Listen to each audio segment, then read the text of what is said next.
The most essential part of tubeless tire conversion is the airlock. However, the size of my rear wheel is a bit unusual, so finding the right size airlock was a bit of a struggle. I checked both Lazada and Shopee, nothing fit. So I ended up going with a makeshift solution, ginupit na inner tube. And you know what? I think accidentally mas naging okay pa siya kaysa sa totoong airlock. Paano? Stick around to find out.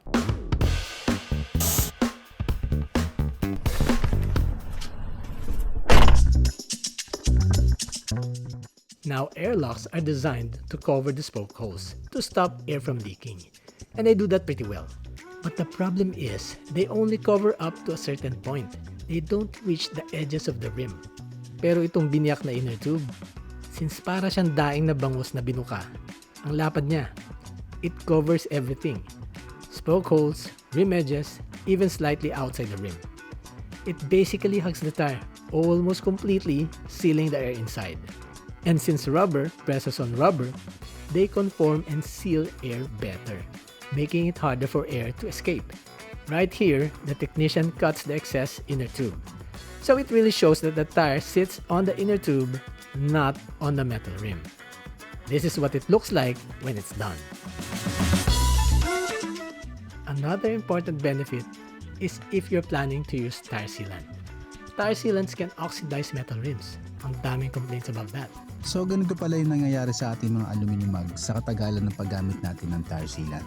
So para pala siyang isang bakal na kinakain ng kalawang. But in our setup, the sealant stays strapped between the tire and the inner tube. It never touches the metal rim, so you avoid that whole oxidation issue. And since we are in the topic of tire sealant, banggitin ko na rin na may isa pang issue dyan.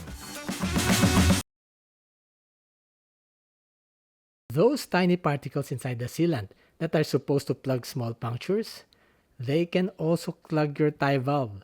And once that happens, good luck. Hindi ka na makapaghangin properly. So what's the fix? Just replace the valve core. I grabbed a bunch from Lazada, super cheap. One set gets me 20 pieces for around 75 pesos only.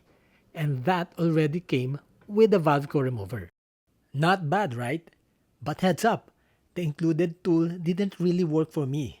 It kept hitting the spokes, so I couldn't even make a full turn without stopping and repositioning it every time. Ang hassle. So I ended up also buying a straight valve core remover. And that solved the problem.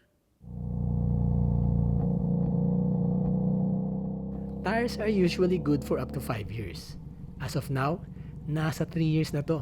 But we'll see if our converted tire makes it to year 5. And when it does, I'll drop a follow-up video and let you know exactly how it held up. So if you want that update, hit subscribe para naman umabot ang channel natin at least 5 years. And while you're at it, please give this video a like and share it with your friends. It really helps and it's free. And as always, ride safe and God bless.